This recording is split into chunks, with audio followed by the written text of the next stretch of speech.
Baik, Bismillahirrahmanirrahim. Assalamualaikum warahmatullahi wabarakatuh.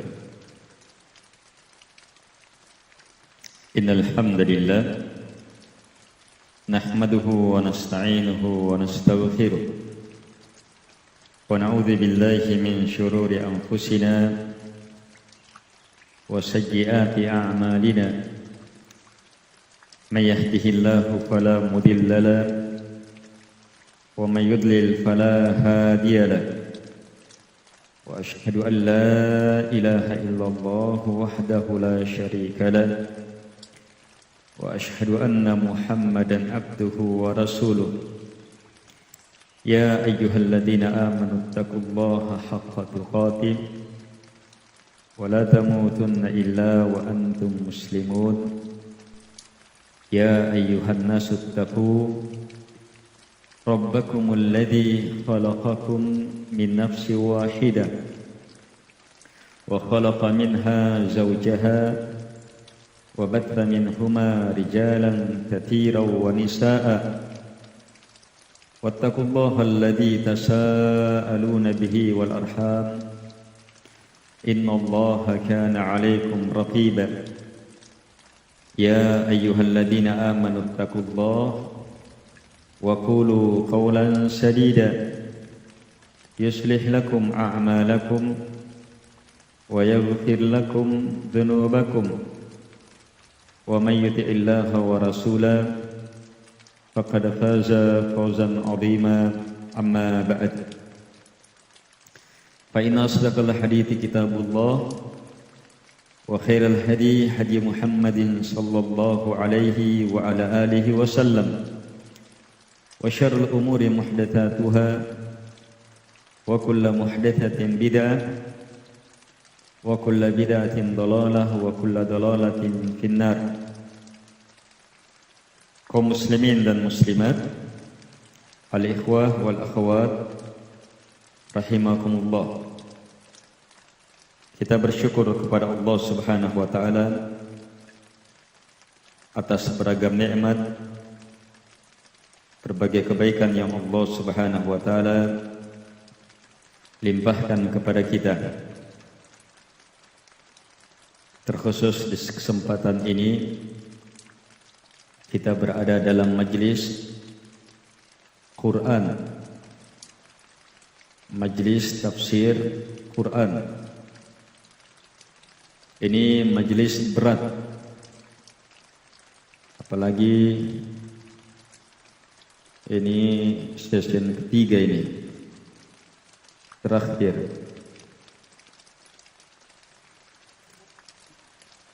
Sebelum duhur tafsir Quran berat, habis duhur tafsir Quran tentang ayat-ayat sedekah, wah berat. Sekarang lebih berat lagi. Jadi kalau ada yang ngantuk, lapar, pergi makan di luar supaya semangat. Tadi saya lihat menunya mantap itu. Ayam pelekuk. Masuk makan apa? Kegemaran saya itu hanya selagi kenyang.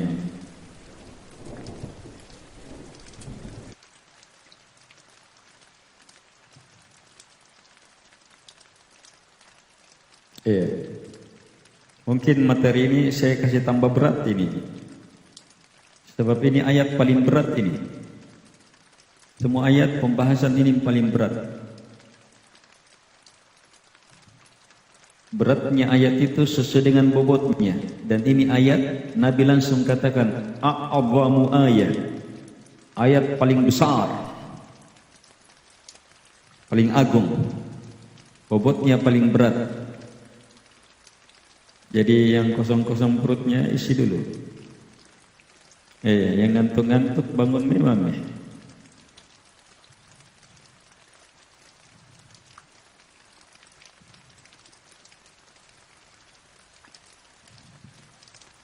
Baik, Allah Subhanahu wa taala berfirman, "Sanulqi 'alaika qawlan thaqila." Kami akan resapkan kepada engkau ya Muhammad qawlan, ucapan thaqila yang sangat berat. Itu Al-Qur'an turun kepada Nabi. Bagi Nabi Allah katakan untuk Nabi itu ucapan yang sangat berat. Terus bagaimana lagi untuk kita?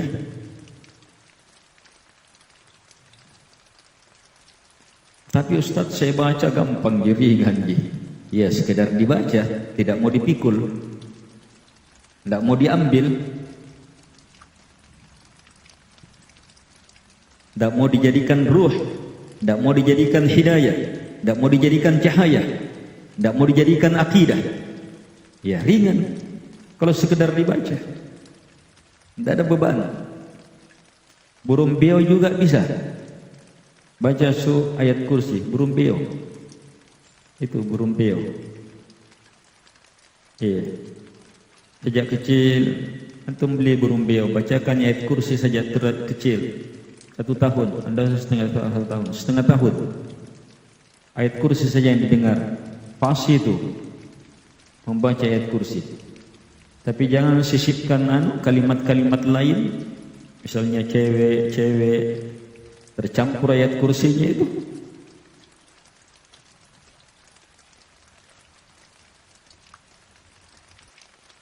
Tapi yang diinginkan bagaimana ayat itu menjadi hidayah, menjadi cahaya, menjadi ruh, menjadi pedoman hidup, menjadi syifa, penyembuh, menjadi kekuatan bagi kita, menjadi pendorong bagi kita, menjadi ilmu, menjadi keyakinan, menjadi amalan, menjadi sesuatu yang kita syukuri, sesuatu yang dengannya kita bersabar di atasnya, menjadi agama kita. Nah, ini untuk itu harus siap memikulnya.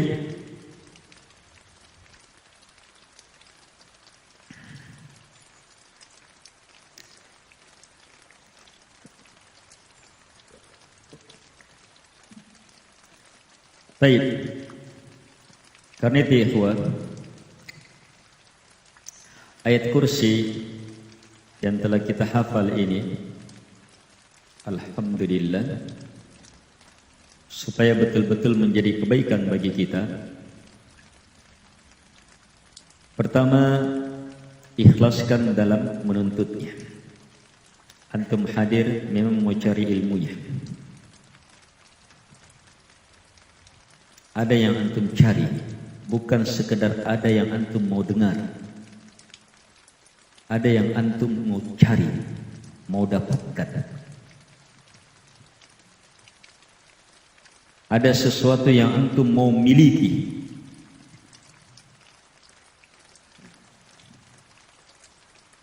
Itu minta hanya kepada Allah, jangan kepada yang lainnya. Sandarkan hanya kepada Allah, jangan kepada ustadz, retorikanya, akal antum, logikanya, kemampuan hafalannya. Jangan. Minta kepada Allah Subhanahu wa ta'ala. Sebab hanya Allah Subhanahu wa ta'ala yang memberi, tidak ada selainnya. Ayat-ayat ini, kebaikan kemuliaannya akan diberi kepada orang-orang yang mencarinya, yang betul-betul menginginkannya.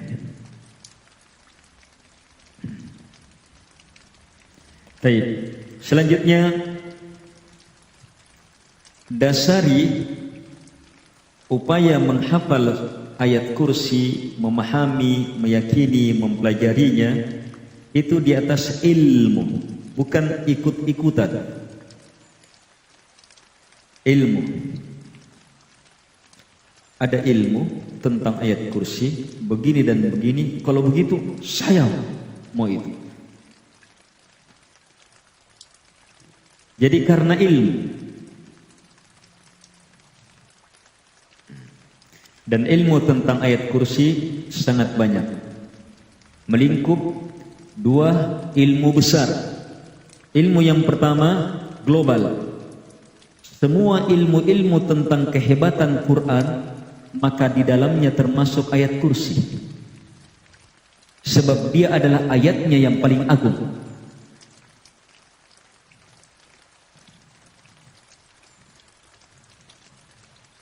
Itulah ayat kursi. Antum dapat ilmu Quran apa? Man ta'allamal Quran khairukum man ta'allamal Quran wa 'allama. Ini umum. Yang paling baiknya kalian siapa? Yang mempelajari Quran dan mengajarkannya. Masuk di dalamnya ayat kursi. Bahkan ini yang paling agung. Paham? Ini cara memahami ayat kursi. Cara mengilmuinya.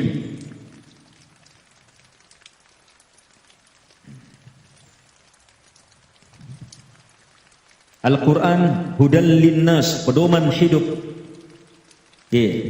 Al-Quran pedoman hidup. Setiap ayat-ayatnya adalah pedoman hidup. Apalagi ayat yang paling agung. Ini pedoman hidup paling hebat. Al-Quran rahmat. Setiap ayat-ayatnya rahmat. Apalagi ayat yang paling agung. Al-Quran kesembuhan, syifa. Terus apalagi ayatnya yang paling agung. Sudah? Bisa? Metode pertama. Ini mungkin metode belum pernah antum pikirkan.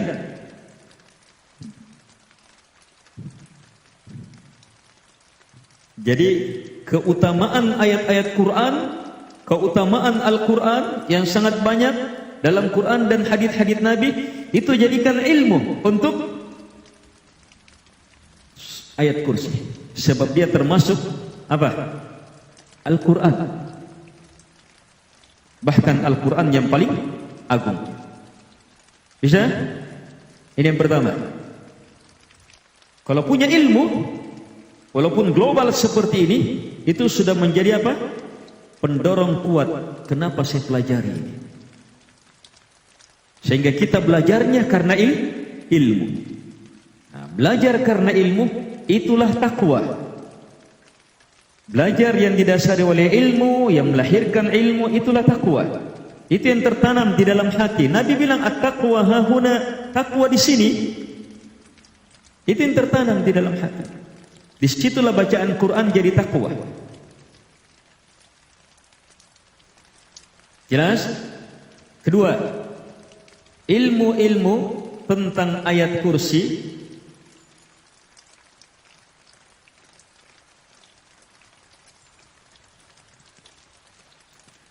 Ilmu-ilmu tentang ayat kursi yang khusus dia.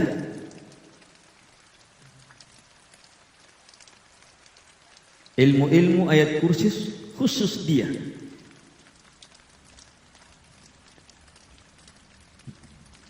Apa ilmu-ilmu tentang ayat kursi? Saya bacakan di antaranya.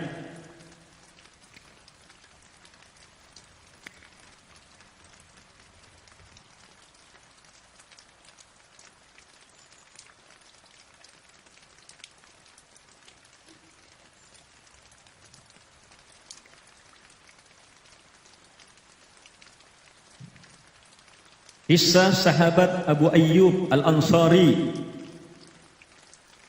Saya bacakan dalam Sahih At-Targhib wa Tarhib. Al-Hafidh Al-Mundhiri, kemudian ditahqiq oleh Al-Albani rahimahumullahu taala, dan ini sahihnya. Beliau berkata, saya singkat, tidak bacanya. Beliau memiliki tempat penyimpanan kurma, yang ternyata tempat penyimpanan kurma ini didatangi ghul,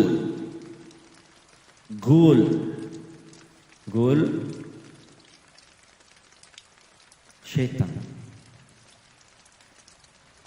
Ghul itu sejenis jin, syaitan. Ini ada ini.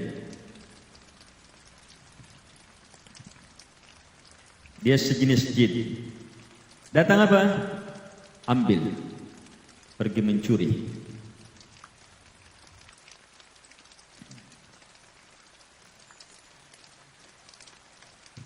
Maka beliau melihat barangnya hilang. Dia lapor kepada Nabi alaihi salatu wassalam.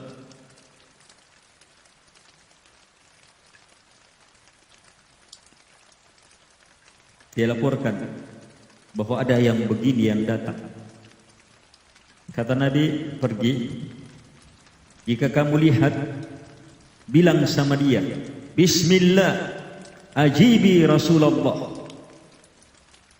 Bilang sama dia, kalau kamu dapat dia, bilang, tangkap. Bismillah, penuhi seruannya Rasulullah. Suruh datang ketemu Nabi.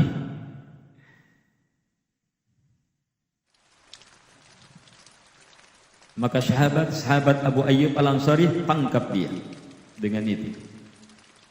Tetapi kodong-kodongi meminta sampai bersumpah demi Allah, tidak mau lagi mengulangi. Penting tidak dibawa kepada Nabi. Maka sahabat Abu Ayyub kasihani dia, lepas.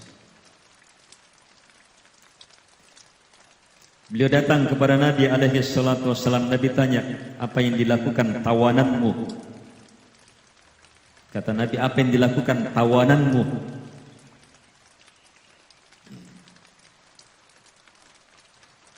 Jadi kalau ada jin-jin itu yang mengganggu, itu harusnya jadi tawanan bagi muslim. Apa yang dilakukan tawananmu? Kalau yang justru yang banyak di rumah sebagian orang jadi tuhannya. Iya, dia mengisi boy, mengisi kelam apa keranda-keranda bayi yang dikelambui. Iya, ada penghuninya jin-jin. Dikasih makanan, dikasih ini, jin. Kalau Nabi bilang tawanan kamu itu gimana?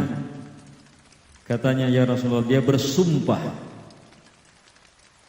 tidak akan mengulanginya. Maka saya pun lepas.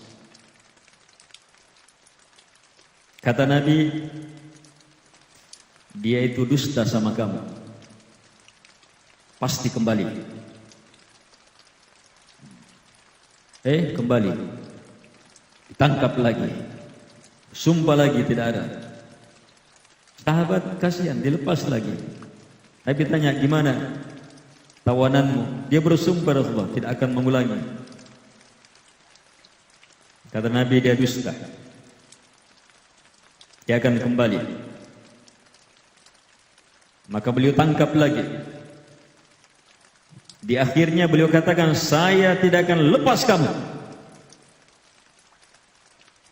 sampai menghadap kepada Nabi alaihi salatu wassalam. Akhirnya keluar pamungkasnya. Tadi sumpah-sumpah, kodong-kodong. Ini keluar lagi metode lain. Dan ini metodenya tidak dusta sudah. Inni dzakirah laka syai'. Sungguh saya akan menyampaikan sesuatu kepada kamu. Apa? Ayat kursi. Baca dia di rumahmu, maka tidak ada satupun syaitan mendekat, dan tidak ada satupun selain syaitan bisa mendekat. Ini kata jin, kata syaitan ini. Maka beliau datang kepada Nabi alaihi salatu wasallam, tanya, gimana tawananmu? Beliau khabarkan. Maka kata Nabi, iya, dia benar, tetapi dia sekaligus pendusta. Sadaqat wa hiya kadhub. Jujur dalam pemberitaannya tentang ayat kursi, tapi dia sendiri adalah pendusta.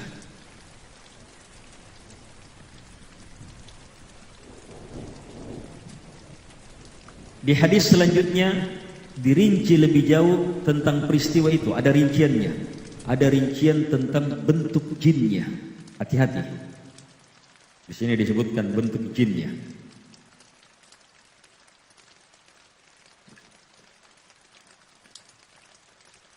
Sanadnya sahih, kata Al-Albani rahimahullahu taala, diriwayatkan oleh Ibnu Hibban.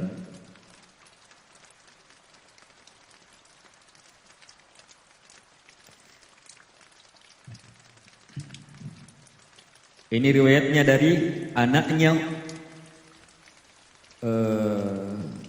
tadi siapa? Abu Ayyub Al-Ansari ya? Oh ini Abu Ayyub Al-Ansari tadi. Abu Ayyub Al-Ansari. Afwan. Sekarang bukan. Sekarang sahabat Ubay bin Ka'ab.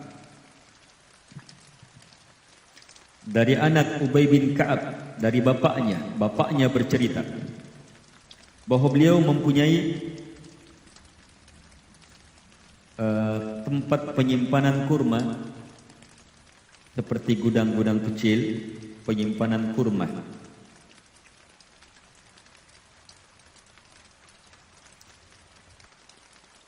Kalau kita ada tempat penyimpanan padi, iya, ini karena mereka makanan pokoknya kurma, ada tempat penyimpanan kurma.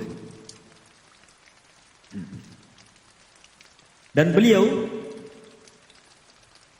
Ubay bin Ka'ab radhiyallahu anhu ini itu menjaga barangnya. Ini sahabat, dia jaga barang itu. Dia tahu barangnya berapa jumlahnya, dia jaga. Dan akhirnya dia jumpai berkurang. Akhirnya dia ronda. Suatu malam dia ronda. Fa idza huwa bidabbatin kahai'atil ghulam al-muhtalim. Lihat. Maka tiba-tiba saat ronda beliau berjumpa dengan dabbah, binatang. Iya. Tetapi bentuknya seperti gulam, anak-anak yang muhtalim, yang sudah balik. Tapi binatang penampilannya. Iya. Fasalam, sahabat jinnya menjawab salamnya. Qultu, kata sahabat Ubay, saya tanya, man anta? Jinnun am insun? Pertanyaannya, man anta? Jinnun am insun? Siapa kamu? Kamu jin atau manusia? Dia menjawab jin. Iya, kalau kita ini sudah lari. Iya, sebelum bertanya sudah lari.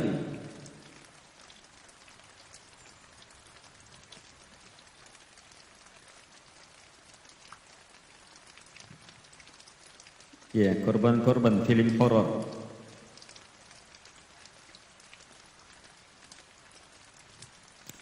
Maka saya bilang kepada dia, sini tanganmu, perlihatkan tanganmu.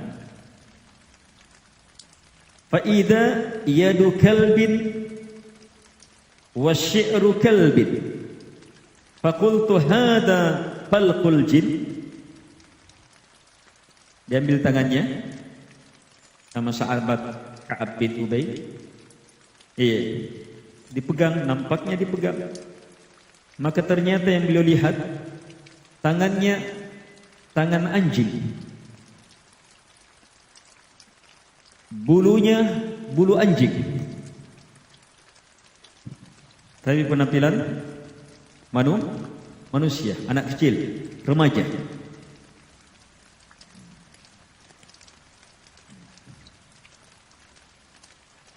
Maka beliau tanya, apakah seperti ini bentuk jin? Kata sahabat Ubay, seperti nikah bentuk jin. Kata si jin, laqad alimatil jinnu annama fihim man huwa asyaddu minni.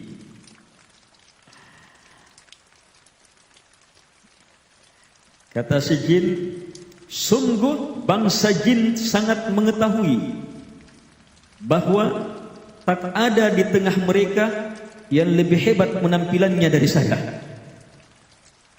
Asyad berarti lebih dahsyat, lebih luar biasa. Antum tafsirkan sendirilah. Kalau ini yang paling hebatnya, berarti yang lainnya mirip-mirip, 11-12 atau 11-6. Jin beda bentuknya dengan manusia. Tapi ini ilmu. Ini ilmu nyata ini. Ini ilmu sahih. Ini bantahan terhadap orang-orang goblok yang menganggap dirinya orang berakal, ilmuwan, tapi goblokan sebenarnya, bukan ilmuwan. Ilmu lawannya goblok, ilmuwan, goblowan.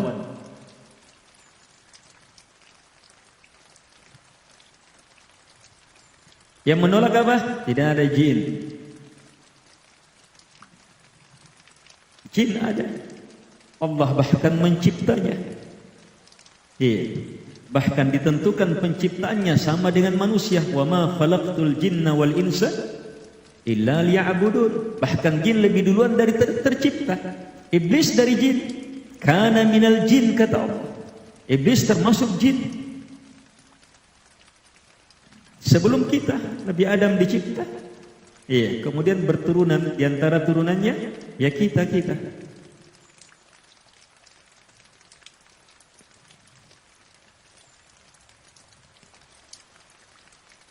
Maka saya tanya dia setelah dilihat, apa yang mendorong kamu melakukan ini? Ambil makanan ini, sembunyi-sembunyi. Katanya, sampai kepada saya berita, engkau orang yang tuhibbus sadaqah. Engkau orang yang mencintai sedekah. Ini sahabat Ubay bin Ka'ab dikenal mencintai bersedekah. Maka saya suka mengambil makanan. Kemudian saya tanya, apa yang membentengi kami dari gangguan kalian? Kata si jin, hadhil ayah, ayatul kursi. Kata jin, ayat ini, ayat kursi. Maka saya pun lepas dia. Besoknya Ubay bin Ka'ab berpagi-pagi kepada Rasulullah sallallahu alaihi wasallam mengkhabarkan kisahnya. Kata Nabi, sadaqal hadid. Al-hadid yang busuk, si busuk itu benar. Jadi Nabi bilang al-hadid. Berarti pandai bermain memang jin. Tetapi syahidnya di sini, bangsa jin tahu hebatnya ayat kursi, menderitanya mereka, terhalanginya mereka dari ayat kursi. Yakini ini, karena itu miliki ayat kursi.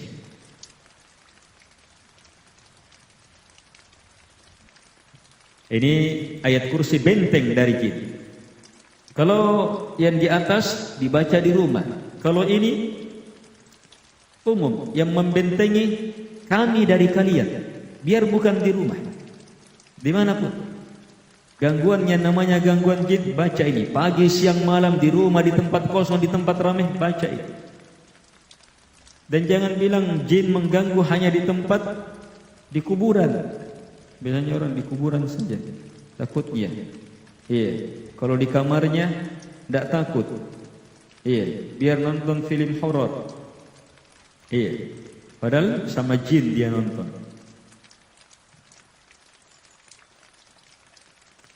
Baik.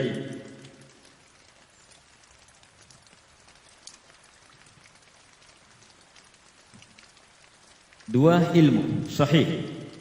Ayo, tertarik mau pelajari ayat kursi? Miliki? Yang pertama apa? Kalau dibaca di rumah, terjaga rumah. Yang kedua apa? Kisah sahabat lain, kisah lain. Iya. Apa? Yang kedua, penjagaan dari gangguan jin, kapan dimanapun juga. Dan ada kisah ketiga, tapi kita tidak bacakan. Saya tidak sempat cari. Tapi kisah ketiga ini yang justru paling terkenal di kalangan kita. Kisahnya sahabat Abu Hurairah. Kalau yang kita bacakan tadi, sahabat Abu Ayyub Al-Ansari, kemudian sahabat Ka'ab bin Ubay bin Ka'ab. Yang terkenal sahabat Abu Hurairah yang apa? Diamanahkan jaga harta Baitul Mal. Kalau ini tadi kisahnya sahabat, kurmanya masing-masing. Kalau Abu Hurairah Baitul Mal, kurma Baitul Mal, jaga amanah. Abu Hurairah tidak ada hartanya. Ahlus Suffah Abu Hurairah, sahabat tinggal di masjid, makan. Dia disuruh jaga gudang Baitul Mal. Datang pencuri, ternyata jin. Ditangkap, dilapor, mau dibawa ke Nabi. Oh, bersumpah jangan, saya kasihan, miskin sekali apa. Sudah diberitahu Nabi, akhirnya kata Nabi, pendusta itu nanti. Mirip kisahnya.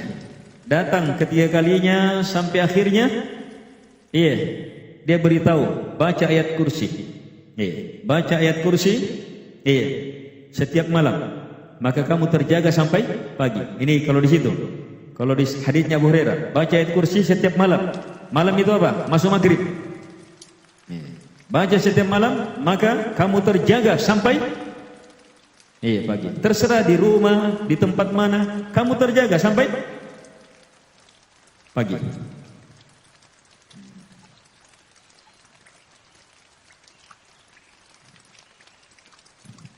Baik. Ini 3 kisah dari 3 sahabat.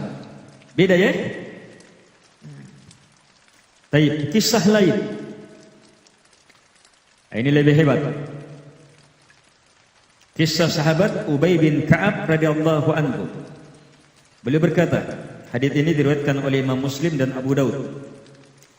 Beliau berkata bahwa Rasulullah sallallahu alaihi wasallam bersabda, "Ya Abal Mundir, wahai Abal Mundir." Abal Mundir kunyah sahabat Ubay bin Ka'ab.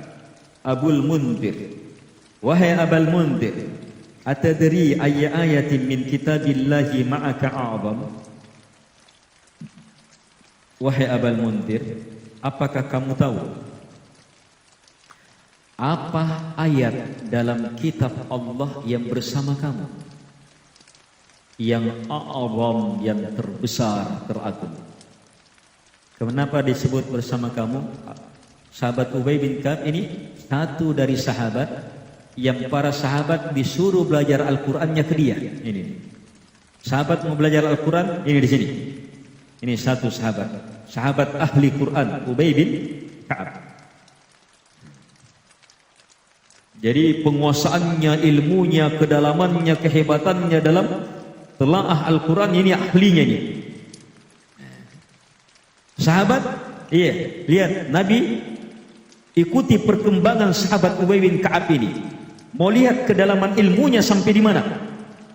Beliau tanya alaihi salatu wassalam, apa ayat, tahukah engkau ayat dalam Quran yang bersama kamu? Quran yang bersama kamu. Perhatikan kata Nabi, Quran bersama kamu. Berarti Al-Quran harus bersama kita. Jadi ilmu kita, dari keyakinan kita, jadi pikiran kita, jadi bacaan kita, jadi harus bersama kita. Apa ayat dalam kitab Allah yang bersama kamu? A'zam, yang paling agung, paling besar. Apa jawaban sahabat Ubay bin Ka'ab? Allahu wa rasuluhu a'lam. Allah dan Rasulnya yang lebih tahu. Beliau tidak jawab. Beliau jawab jawaban praktis, Allah dan Rasulnya yang lebih tahu. Siapa ini pertanyaan, tidak sembarang pertanyaan. Apa yang paling agung? Tapi di hadits yang lain, di Nabi tanya terus. Nabi tanya terus. Berarti apa? Di situ beliau pahami bahwa Nabi mau tahu dari beliau. Apa yang beliau pahami, yakini dalam ayat Al-Quran, itu yang paling agung. Di sanalah beliau menjawab. Kata beliau, Allahu la ilaha illa huwal hayyul qayyum. Ayat kursi. Setelah beliau menjawab ini, Nabi langsung memukul dada beliau. Nabi pukul dada beliau. Iya, kemudian mengatakan, Wallahi liyahnakal ilmu abal mundir.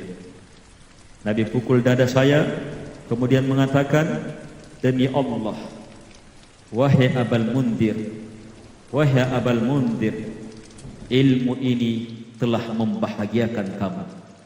Berbahagialah engkau dengan ilmu ini. Berarti Nabi tidak hanya sekedar membenarkannya bahwa ayat kursi adalah ayat yang paling agung, tapi Nabi juga langsung memuji sahabat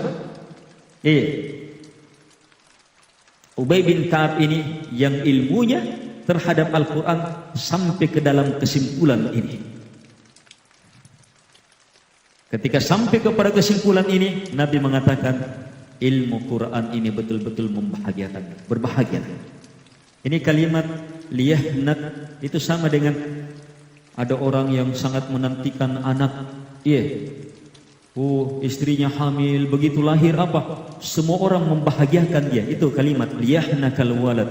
Berbahagia kamu dengan adanya anaknya. Kalau di sini Nabi suruh apa? Bahagia kamu dengan apa? Ilmu.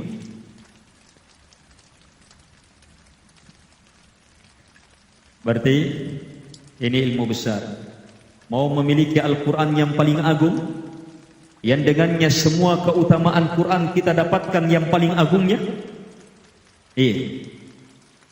Kita dapatkan ayat yang paling agungnya. Setiap ayat Al-Quran adalah ruh, maka ruh ini yang paling hebat. Setiap ayat Al-Quran adalah cahaya, cahaya ini yang adalah yang paling hebat. Setiap ayat Al-Quran adalah penyembuh, ayat kursi adalah yang paling hebat. Demikian seterusnya. Dan dia punya keistimewaan yang sangat istimewa dalam perlindungan terhadap jin. Secara umum ayat Al-Quran itu rujuman lisyayatin, kata Allah, perajam syaitan. Tapi ayat kursi lebih dahsyat lagi. Sebab ini yang paling agung. Baik.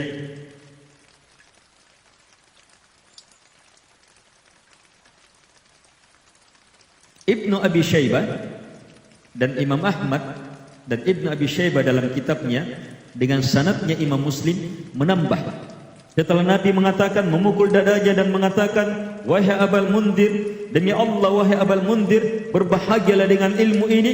Nabi menambahnya, walladzi nafsi biyadihi inna lihadihil ayah lisanan wa syafatain tuqaddisul malik inda saqil arsh.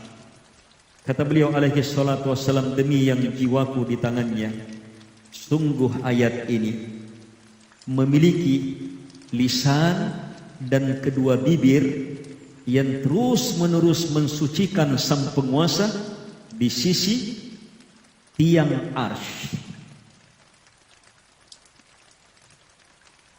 Sehingga siapa yang memiliki ini, berarti dia punya apa? Kontak dengan dia punya ayat kursi, itu dia punya apa? Dia punya ayat yang sangat akan mengantar dia sangat dekat kepada Allah Subhanahu wa taala. Ayat ini terus mensucikan Allah Subhanahu wa taala, terus mensucikan sang penguasa di tempat yang terdekat.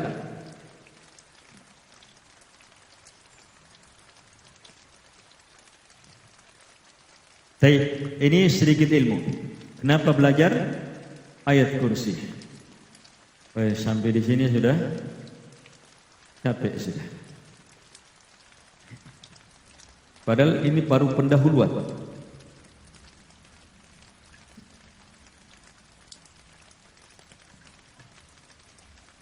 Semua ilmu yang kita paparkan tadi ilmu, manfaat awal, tapi manfaat yang sebenarnya apa yang kita pelajari dari ayat ini.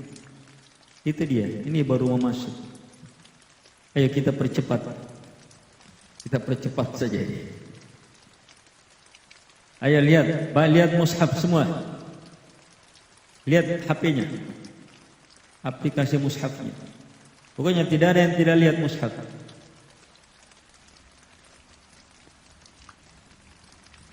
Antum membaca Al-Quran dapat pahala. Antum melihat mushaf dapat pahala tersendiri. Jadi dua pahalanya. Melihat mushaf pahala, iya. Membaca Al-Quran pahala. Apalagi kalau melihat dan membacanya dengan tadabbur, telaah, dapat pahala lebih.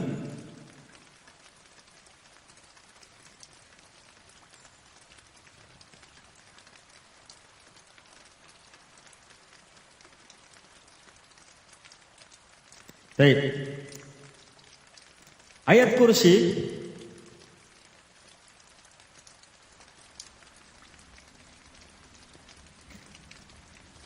adalah ayat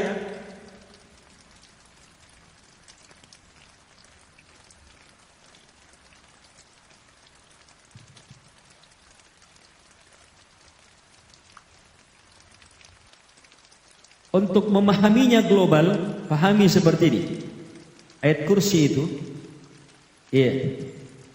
jumlah ismiyah.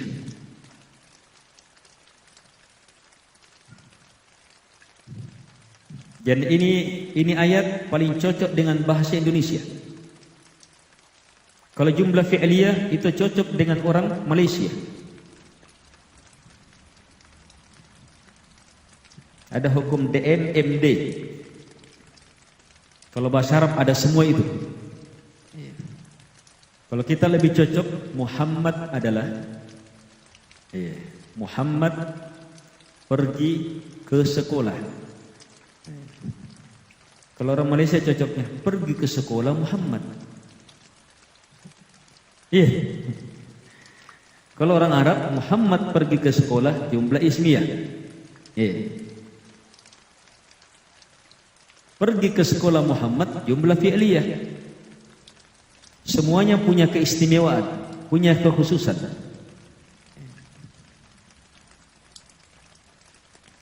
Dan di hadapan kita jumlah ismiyah. Jumlah ismiyah pangkalnya hanya dua, mubtada dan khabar. Muhammad seorang guru, sempurna? Itu jumlah ismiyah. Muhammad seorang guru, selesai. Kita mengkhabarkan bahwa Muhammad adalah seorang guru. Kalau terjemahannya ke bahasa Indonesia, Muhammad adalah seorang guru. Muhammad itu seorang guru, macam-macam.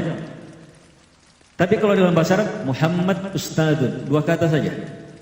Tapi kalau di bahasa Indonesia, Muhammad adalah, biasa pakai adalah supaya lebih kena maknanya. Muhammad itu adalah, tambah lagi, itu adalah, atau Muhammad Anjo.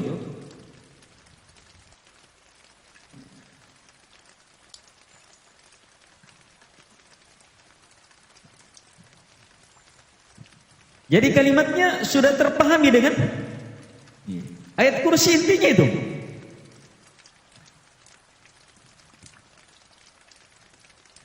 Sudah, ini kita permudah. Sekarang Allah adalah ini ayat kursi. Allah adalah itu dia. Sampai terakhir sudah. Allah adalah sampai terakhir. Sampai di mana ilmunya antum, sampai di situ ayat kursi. Berarti ayat kursi apa? Ayat ma'rifatullah, ayat mengenal Allah Subhanahu wa taala. Itu kenapa ayat ini menjadi ayat paling hebat, paling agung, paling luar biasa. Dia langsung memperkenalkan Allah dengan pengenalan, dengan ilmu yang paling hebat. Dikumpul semuanya di sini. Terkumpul semua ilmu-ilmu hebat. Satu, Allah adalah la ilaha illa huwa. Itu ilmu yang mengumpul semua ilmu sudah. Itu kalimat pertama.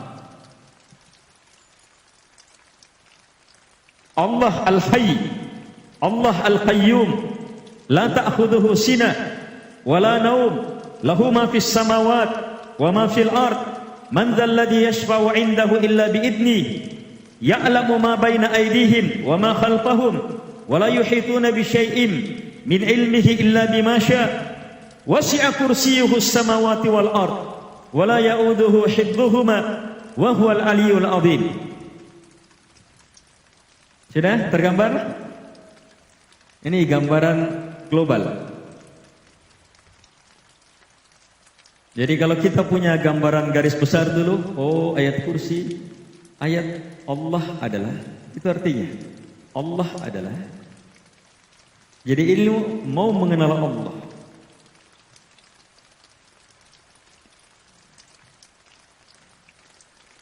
Baik, apa ilmu pertama? Allah adalah. Ayo, apa ilmu pertama yang Allah kenalkan kepada kita di sini? Di ayat yang paling agung ini, paling hebat, ayat yang tiada tandingannya ini. Apa ilmu pertamanya? Bahwa Allah itu la ilaha illa huwa. La ilaha, tidak ada ilah, tidak ada yang berhak untuk disembah, dibesarkan, diagungkan kecuali hanya Dia. Ini ilmu pertama. Ilmu ini kapan ilmu diterima? Langsung jadi muslim. Langsung jadi muslim.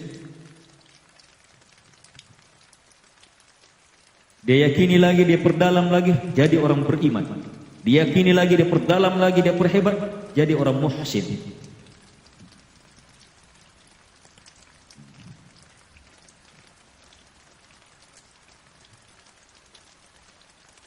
Allah adalah la ilaha illa huwa.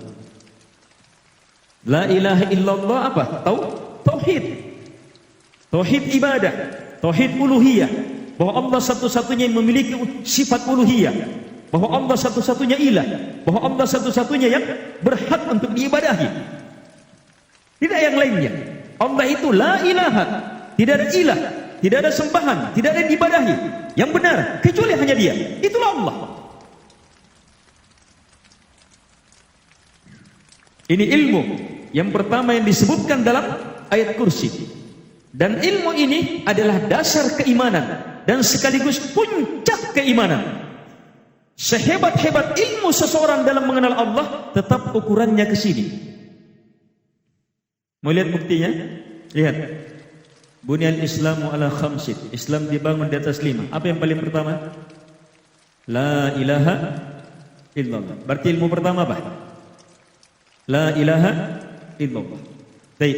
Ketika Nabi bersabda, al-iman bid'un wa sab'una syu'bah. Iman ada 73 sampai 79 cabang. Fa'alaha, apa yang paling tinggi? Iman yang paling tinggi sudah. La ilaha, ucapan la ilaha illallah. Itu yang paling di bawah. Terus yang paling tinggi apa? La ilaha illallah.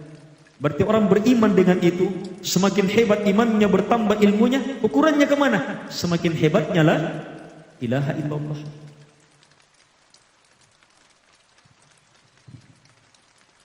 Jadi kalimat pertama saja sudah melingkup semua ilmu, selesai. Kalimat pertama selesai, semua ilmu terkumpul di situ.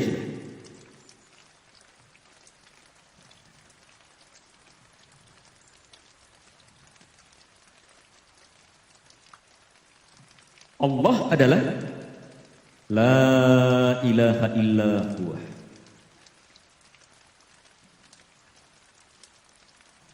Terima ini, yakini ini, hidup di atas ini. Maka kita menerima sesuatu yang paling berat. Ini paling berat. Ini ilmu paling berat. Ini ilmu paling berat. Dan sekaligus ilmu paling kuat, paling hebat. Ini. Melihat buktinya? Lihat wasiatnya Nabi Nuh. Apa wasiatnya Nabi Nuh? Ketika akan meninggal, dia wasiatkan kepada anaknya. Wasiat pertama, amuruka bila ilaha illallah. Wahai anakku, saya perintahkan engkau untuk terima la ilaha illallah. Kenapa? Kata Nabi Nuh, ini Rasul pertama. Dan Nabi beritakan kepada umat supaya jadi apa? Ilmu bagi umat yang terakhir. Jadi ini ilmu pertama sampai ilmu terakhir ini. Nabi pertama sampai nabi terakhir, ini ilmunya. Kenapa kata Nabi Nuh? Lau anna as-samawati as-sab' wal aradina as-sab' wudi'at fi kiffah wa la ilaha illallah fi kiffah la rajahat bihinna la ilaha illallah. Seandainya 7 langit, lihat ke atas, jangan lihat saya. Lihat ke atas. Lihat langit. Tahu langit? Jemaah. Langit. Mana langit? Ada orang tidak tahu langit. Pusing saya hadapi itu.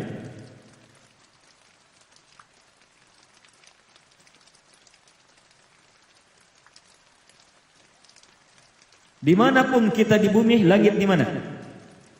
Di atas. Bumi bulat, dimanapun kita di bumi, kita di mana? Di bawah. Langit ya, di atas. Itu saja yang dipegang.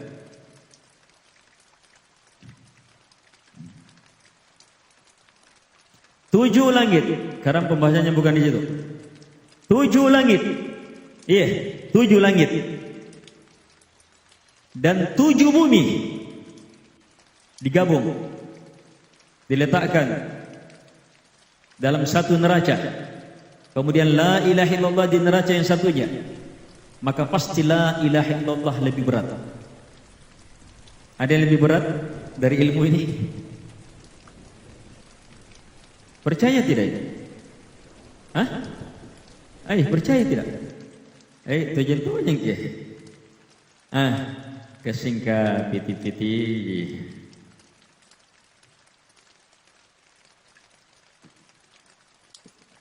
Berat? Kalau antum terima ini, antum memiliki bobot mengalahkan langit dan bumi. Kalau antum sholat di atas ini, sholatnya bisa mengalahkan langit dan bumi. Semua pembahasan berat-berat amalan ini beratnya ini amalan itu rahasianya karena dasarnya la ilaha illallah. Kalau tidak ke situ pahamnya salah paham itu. Pasti salah paham. Ada orang mengamalkan amalan ini karena begini. Kapan tidak tahu ilmu ini, dia hanya amalkan ilmu ini tapi tetap masih syirik. Kalau masih syirik berarti belum terima toh? Masih beribadah kepada selain Allah, masih berdoa kepada selain Allah, masih datang ke Ka'bah. Kepala tinja. Kalau pas BNB podi. Baru bukan BNB kecil. Lompoa. Kenyang penjaganya di sana. Belinya sama dia, dilepas lagi, dia ditangkap lagi. Dijual lagi.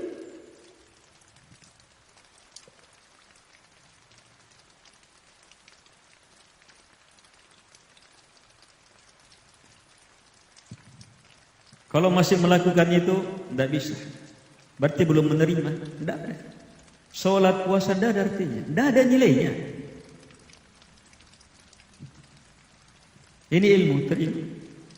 Ini ayat kursi, ayat paling agung. Ini baru seperberapanya. Belum lanjutannya.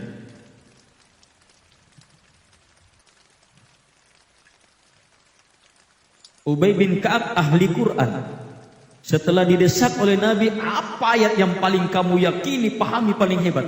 Baru dia keluarkan ilmu ini. Berarti beliau sudah sampai apa? Ke pendalaman yang mahal, luar biasa hebatnya dalam memahami ayat. Sampai beliau kepada kesimpulan ini, yang dengannya Nabi doakan dia, banggakan dia, bahagiakan dia dengan ilmu itu.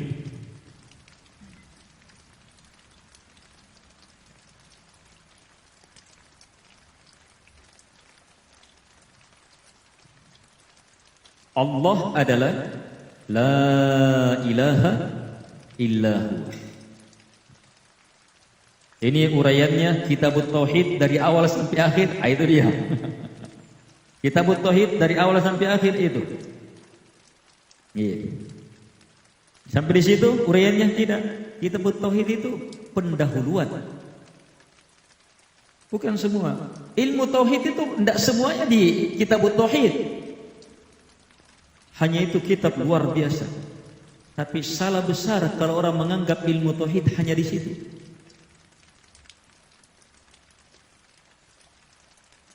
Tapi itu kitab-kitab luar biasa, berkah bagi kaum muslimin.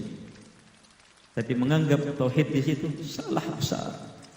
Tauhid justru seutuhnya ada dalam ayat-ayat Quran. Di kitab tauhid itu hanya berapa ayat Quran yang ada di dalam Al-Quran dari awal sampai akhir itu ilmu tentang la ilaha illallah. Ke situ. Ini ayat mengajarkan kita seperti ini. Ayat ini mengajarkan kita mau mengenal Allah, maka semua ilmu kamu dalam mengenal Allah pahami. Pahami, harus mengarah bahwa la ilaha illa huwa. Sudah. Mau mengenal Allah, pahami bahwa la ilaha illa huwa. Kita kenal Allah dari ayat pertama sampai ayat terakhir, maka ilmu itu harus mengarah kepada la ilaha illallah. Kalau tidak, salah paham, salah jalur itu. Siapapun yang berilmu membahas ayat, mengenal hadis atau ayat-ayat kauniyah, ciptaan Allah Subhanahu wa taala, kehebatan Allah, keluarbiasaan Allah, hamparan rahmatnya Allah, keagungannya yang terlihat pada alam ini. Kita lihat, nanti benar kita mengenal penciptanya kalau dengan melihat ayat itu kita semakin yakin bahwa la ilaha illallah. Ini ayat kursi mengajar kita mengenal Allah harus arahnya ke la ilaha illallah. Ini juga Al-Hayyul Qayyum, kalimat Al-Hayyul Qayyum itu kalimat pendukung. Kalimat setelahnya itu adalah ilmu-ilmu tentang nama-nama dan sifat Allah untuk sampai kepada kesimpulan pertama itu. La ilaha illa huwa.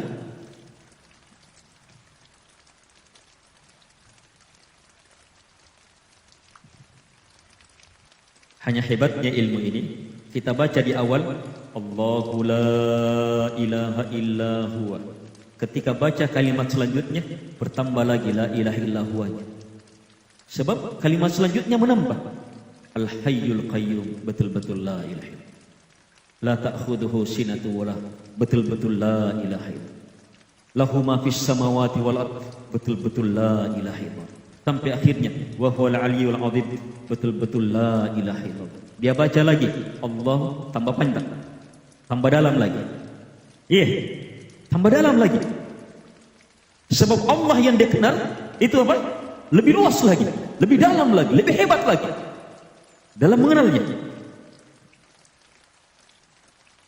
Yang kesimpulannya tetap ilmu dia tentang Allah semakin besar, semakin hebat. Tetap kesimpulannya kemana? Allah adalah la ilaha illahu. Kapan dia pakai lagi setelahnya? Al-Hayyul Qayyum, itu akan bertambah terus. Ini metode membaca ayat Al-Quran dengan kekuatan syukur. Allah berfirman apa? La in syakartum la azidannakum. Jika kalian syukuri, maka pasti apa? Pasti Allah tambah.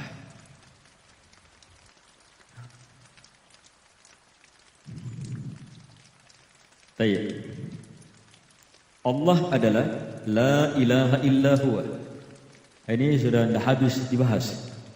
Kalau sampai di sini, antum melanjutkan sendiri la ilaha illallah, baca kitab tauhid dari awal. Iya. Kitab tauhid itu kitab yang sangat luar biasa. Iya.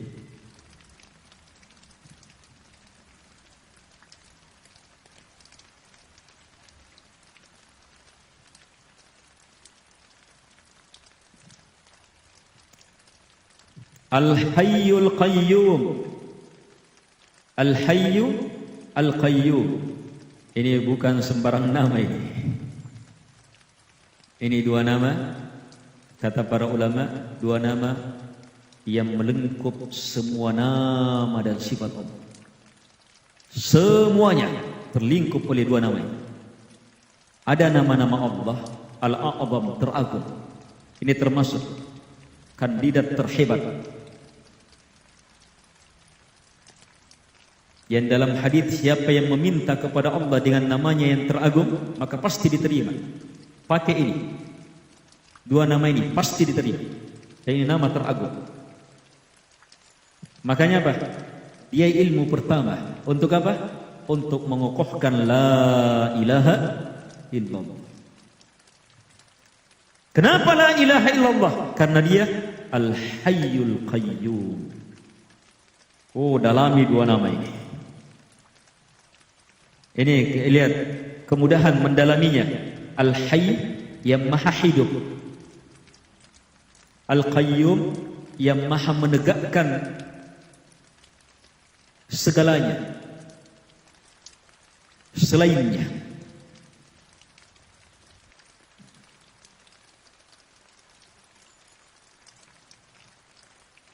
Al-Hayyu sifat dzatiyah, Al-Qayyum sifat fi'liyah. Ini pahami dulu. Allah mempunyai dua sifat. Ada sifat dzatiyah, ada sifat fi'liyah. Ini istilah para ulama memudahkan kita memahami. Sifat dzatiyah artinya apa? Sifat yang Allah miliki, yang dari dulu Allah miliki. Dan seterusnya.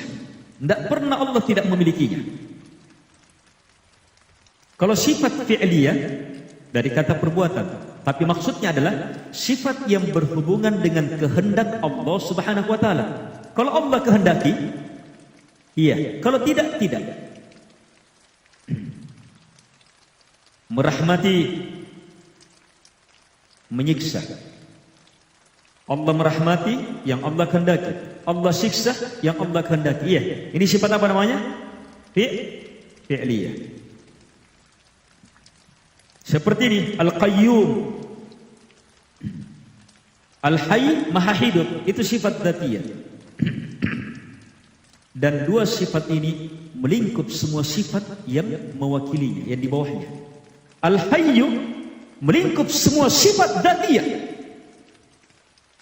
Sebab tidak jadi Al-Hayy yang maha hidup kecuali pasti maha mendengar, kecuali pasti maha melihat, kecuali pasti maha dengan seluruh maha dzatiyahnya.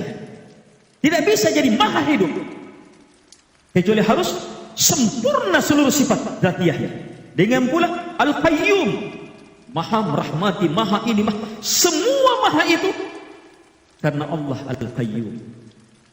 Kalau tidak ada maha itu, kurang maha itu dari sifat fi'liyahnya, maka bukan Al-Qayyum. Berarti ada yang Allah tidak bisa, ada yang Allah tidak tegakkan, ada yang Allah tidak wujudkan. Berarti apa? Tidak Qayyum, tidak menegakkan. Sementara Al-Qayyum yang maha menegakkan segalanya. Jadi dua nama ini apa? Melingkup semua nama dan sifat Allah Subhanahu wa taala, dzatiyah dan fi'liyah. Siapa yang mengenal Allah dari dua sisi ini, dua nama ini, langsung jelas sekali. La ilaha illallahul hayyul qayyum. La ilaha illallah, la ilaha illahuwal hayyul qayyum.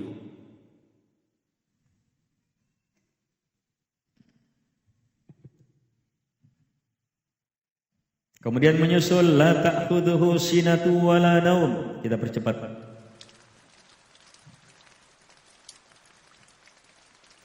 Sifat Allah terbagi dua lagi. Lihat. Jadi Masya Allah, ilmu-ilmu asma'us sifat itu terkumpul di sini. Nama-nama Allah, sifat Allah terbagi dua. Ada sifat thubutiyah, ada sifat manfiyah. Ada sifat Allah tetapkan dan ada sifat Allah nafikan. Allah sifati dirinya dengan menetapkan sifat itu pada dirinya, dan Allah sifati dirinya dengan apa? Menafikan sesuatu pada dirinya. Paham? Iya.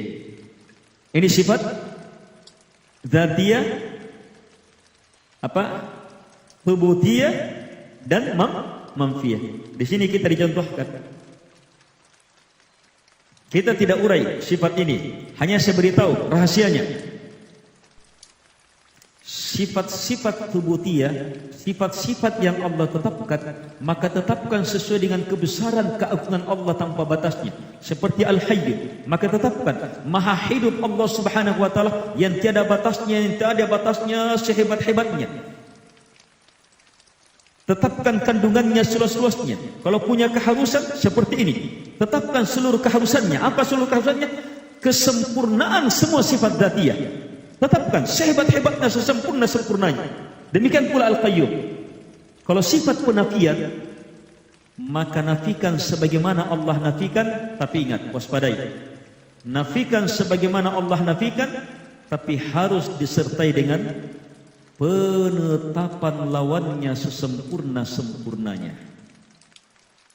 Contoh, Allah berfirman, "Wala yadhlimu rabbuka ahada." Dan Rabb kamu tidak menzalimi siapapun juga. Sifat ini sifat bagi Allah. Apa itu? Sifat Allah tidak melakukan kezaliman terhadap siapapun juga. Nanti benar kita mengimani sifat ini kalau dua hal terwujud. Satu, kita tolak penafian. Sebab Allah tolak kezaliman terhadap siapapun juga, maka tolak itu. Allah tidak akan pernah menzalimi siapapun juga. Yang kedua, tetapkan karena kesempurnaan lawan yang dinafikan. Apa lawannya kezaliman? Apa lawannya zalim? Adil. Kenapa Allah tidak menzalimi siapapun juga? Karena sempurnanya adilnya. Harus dua ini. Kalau tidak benar kita memahami, meyakini sifat penafian. Seperti ini, la ta'khudhuhu sinah. Sinah tidak mengenai Allah.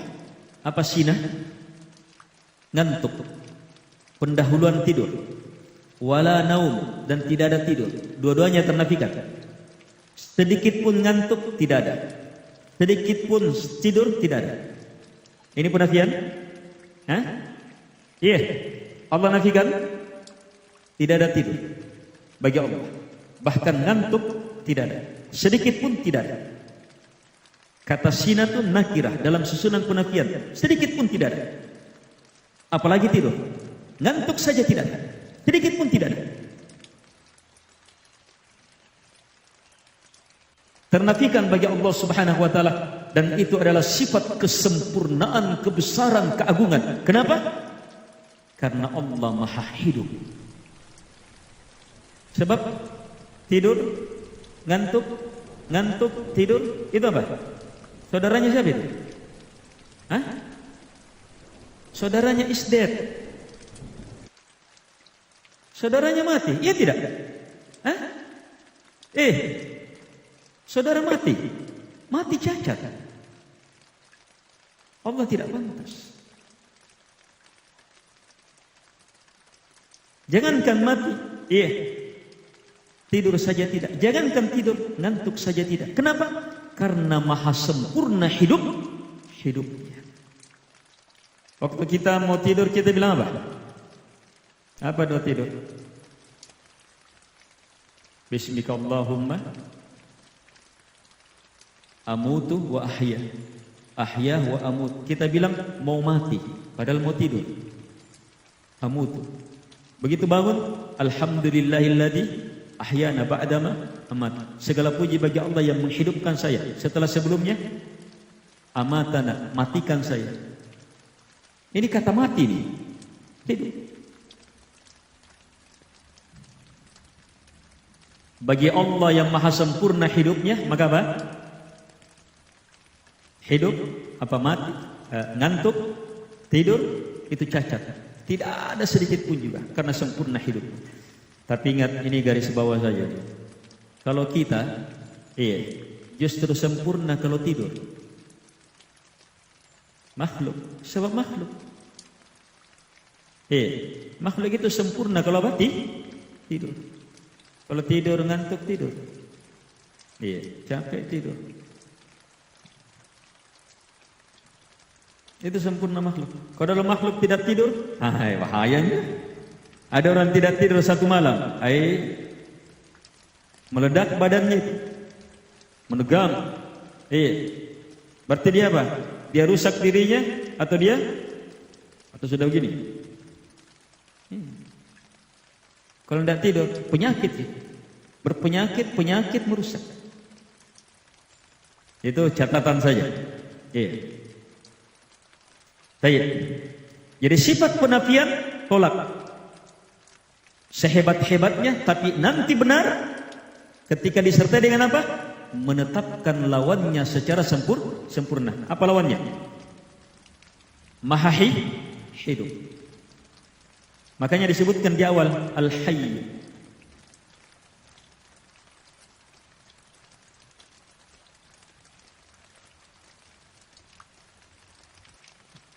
Pahami ini, yakini ini, baca ini dengan hati yang terbuka. Terima, maka akan membersihkan hati kita, menjadi kekuatan bagi kita. Tidak sampai situ manfaatnya, banyak sekali manfaatnya. Iya.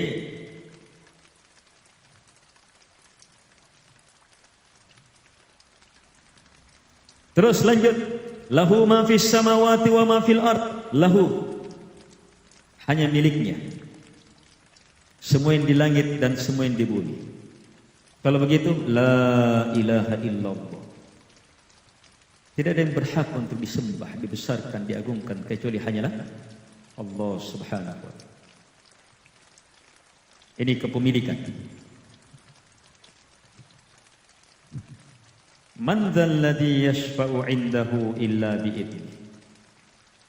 Siapakah yang bisa memberi syafaat di sisi Allah kecuali hanya dengan izinnya? Ini apa? Menjelaskan apa? Kekuatan kekuasaan Allah. Tidak ada yang bisa memberi syafaat, memberi rekomendasi, memberi masukan, dorongan dan seterusnya kecuali hanya dengan izinnya. Sebab semuanya hanya milik Allah subhanahu wa ta'ala. Karena itu, karena semuanya adalah miliknya, syafaat semuanya hanya miliknya. Iya, dan semuanya hanya dengan izinnya. Ketika karena rahmat dan keutamaannya Allah mengizinkan di hari kemudian beberapa makhluknya untuk memberi syafaat, maka mereka nanti bisa memberi syafaat kalau Allah sudah izinkan. Kepada siapa? Kepada mereka-mereka yang Allah izinkan dan Allah ridhoi. Dan sehebat-hebat makhluk yang dimuliakan dengan memberi syafaat dan diizinkan untuk memberi syafaat pada hari kiamat adalah Nabi Muhammad alaihi salatu wassalam. Karena itu minta kepada Allah agar supaya Nabi Allah subhanahu wa ta'ala menjadikan kita termasuk orang yang Allah izinkan untuk dapat syafaat Nabi Muhammad alaihi salatu wassalam. Wadih jemaah?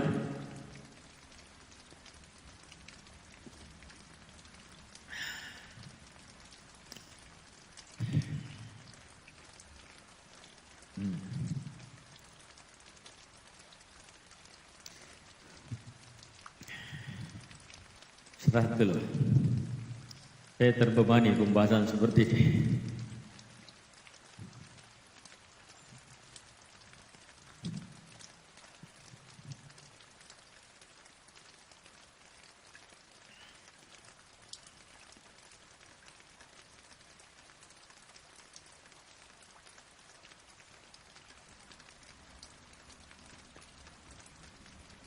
Ya'lamu ma baina aydihim wa ma khalfahum.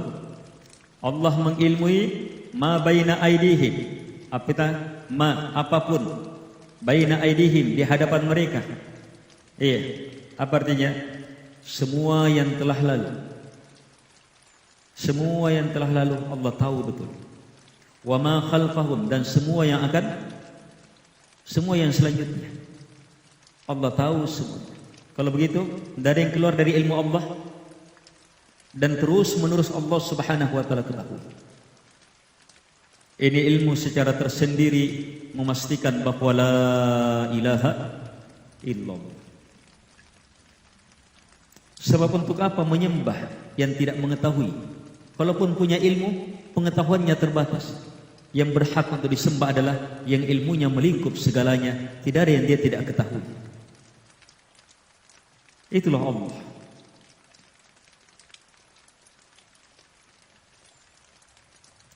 Menyusul ilmu, wala yuhituna bi syai'in min ilmihi illa bima syaa. Di sisi lain, makhluk semuanya tidak bisa melingkup sedikit pun juga dari ilmu Allah Subhanahu wa taala illa bima syaa, kecuali hanya dengan apa yang Allah Subhanahu wa taala kehendaki. Berarti apa? Semuanya karena kehendak Allah Subhanahu wa taala. Kalau Allah kehendaki, manusia bisa paham sesuatu. Kalau tidak, maka manusia tidak paham. Sebab asalnya manusia tidak bisa, kecuali hanya dengan apa yang Allah Subhanahu wa taala kehendaki. Kalau dari sisi ilmu saja seperti ini, apalagi perbuatan, tindakan dan seterusnya.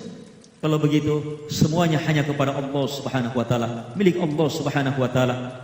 Harusnya ibadah dan tidak bisa kecuali hanya kepada Dia. Kita dan sekaligus ini menjadi ilmu bahwa kita pun betul-betul hanya mengharap kepadanya, perlu kepadanya. Ini sudah menyinggung bahwa ayat kursi bukan hanya ma'rifatullah, tapi ma'rifatul makhluk. Itu mengungkap juga hakikat makhluk, bahwa makhluk betul-betul tidak berhak untuk disembah, dan yang pantas bagi makhluk adalah menghamba, menghina dina di hadapan Allah Subhanahu wa taala, pemilik segalanya. Jelas? Setelah itu, masuk ilmu yang lebih dahsyat lagi. Wasi'a kursiyyuhus samawati wal ard. Kursi Allah wasi'a, melingkup langit dan bumi. Ini kalimat wasi'ah. Kalau saya bilang Makassar wasi'ah, Makassar wasi'ah, Masjid JF, bisa antum pahami? Kota Makassar wasi'ah, Masjid JF. Artinya luasnya Masjid JF ini, luasnya Masjid JF ini, masih terlalu sempit dibandingkan dengan Makassar. Makassar melingkup JF. Nah, sekarang Allah bilang wasi'a kursiyyuhu, kursi Allah wasi'a, masih teramat luas, melingkup langit-langit dan bumi. Coba lihat langit, lihat bumi dulu, bumi. Ayo, luas tidak ini? Antum naik ke atas, luasnya ini non. Padahal pandangan antum sampai di mana? Palingan sampai di mana? Di Bulu Rokeng kah? Bulu Kannasa, Bulu. Lihat. Pandangan sampai di situ, antum, luasnya ini. Padahal yang terlihat itu apa? Setitik di peta. Titik saja. Terus gimana lagi? Luasnya bumi. Manusia tidak bisa melihat luasnya bumi. Tidak bisa melihat. Orang sudah naik ke atas, naik pesawat, dia bisa lihat luasnya? Tidak bisa. Dia hanya lihat pandangan dari atas bulat, tidak bisa terlihat, terlingkup luasnya. Itu bumi. Akal, kekuatan kita tidak bisa melingkup luasnya. Terus ditambah dengan langit. Lihat luasnya. Teropongnya manusia hanya sampai di mana? Dibuat lagi perlipatan sekian ribu kali lipat. Tetap hanya sampai pada galaksi ini, galaksi kecil. Masih ada lagi di atasnya. Orang yang melihat ke atas itulah tenggelam dalam lautan maha ciptaan yang tiada tandingannya. Padahal itu langit. Belum kursi. Kursi lebih luas lagi. Ada satu hadis disahihkan oleh Al-Albani rahimahullahu taala. Luasnya langit dan bumi jika dibandingkan dengan kursi, seperti gelang yang dilempar di tengah padang pasir. Gelang padang pasir. Ayo. Tidak ada artinya itu langit dan bumi jika dibandingkan dengan kursi. Kalau seperti itu perbandingannya. Lihat jamaah, akal kita tidak bisa melingkup luasnya ciptaan Allah Subhanahu wa taala, besarnya ciptaan Allah Subhanahu wa taala.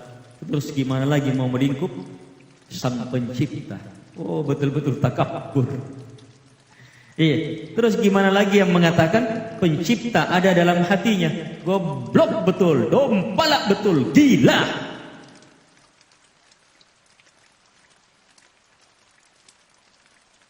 Itu goblok, dompalak, gila, sudah jadi setan manusia. Yang ada dalam hati ilmu, keimanan, kebesaran Allah, kemuliaan Allah dan seterusnya. Itu luas. Tapi Allah luas dari semua yang luas.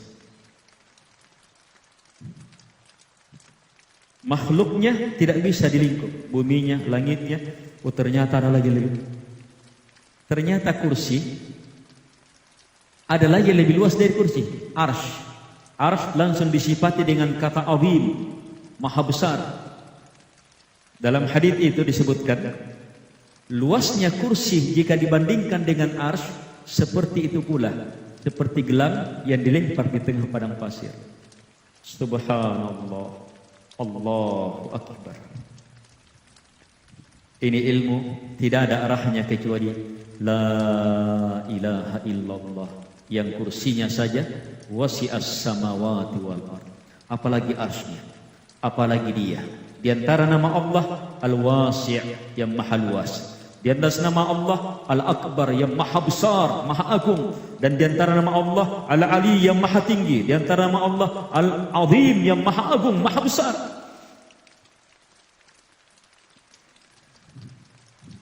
Sebab akal kita, makhluknya saja tidak bisa. Kalau begitu la ilaha illallah, kecilnya semuanya di hadapan Allah Subhanahu wa taala. Karena itu kalau ada yang menduakan Allah, saat dia baca ini akan lahir kesimpulan betul-betul busuk itu menduakan. Betul-betul tidak pantas itu menduakan Allah. Kembali ke ilmu pertama, Allah la ilaha illa huwa.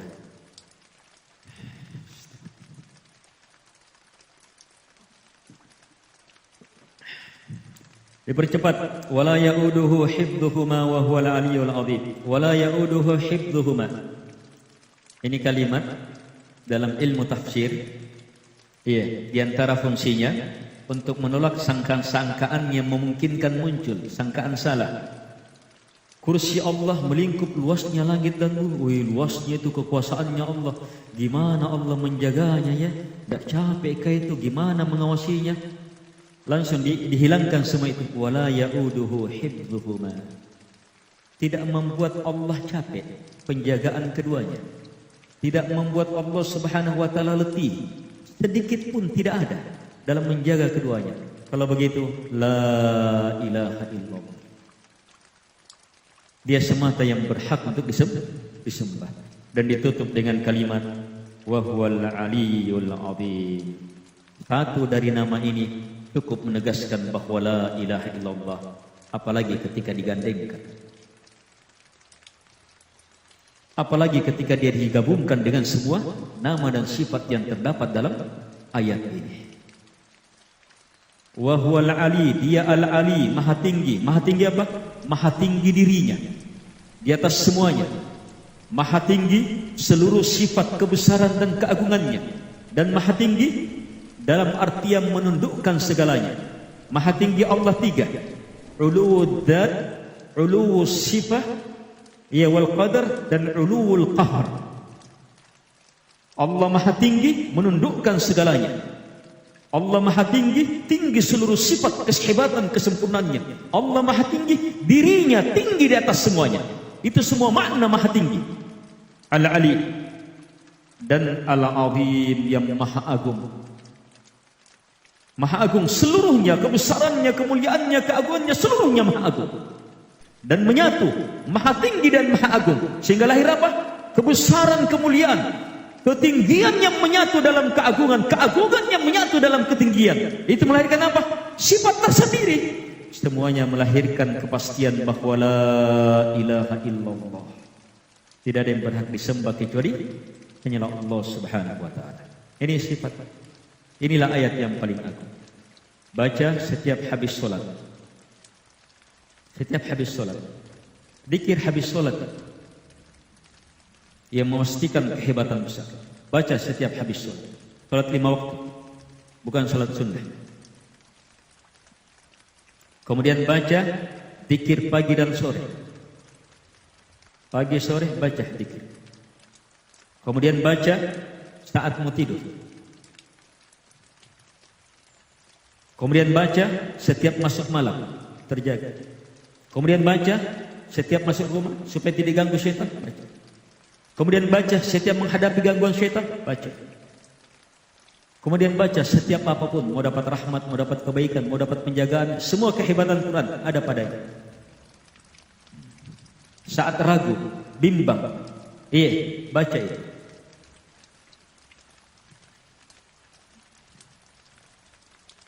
Jadi ayat kursi dia syariatkan, Masya Allah, di dalam kehidupan kita. Jadi memang ayat kursi ditempatkan apa? Untuk dekat dengan kita.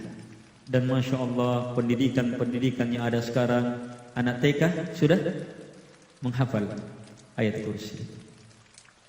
Sunnatullah, Allah jadikan ayat kursi mudah, padahal dia ayat yang paling agung. Semua itu karena luasnya rahmat Allah Subhanahu wa ta'ala kepada kita. Baik, cukup dulu ikhwah.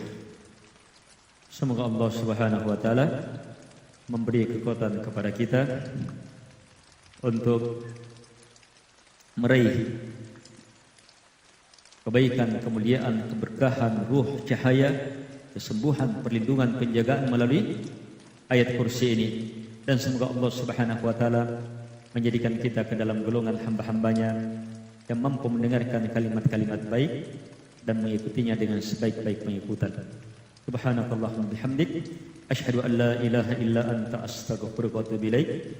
Sallallahu ala Muhammad wa ala alihi wa sahbihi wasallam tasliman katsira. Wa akhiru da'wana alhamdulillahi rabbil alamin. Wassalamualaikum warahmatullahi wabarakatuh.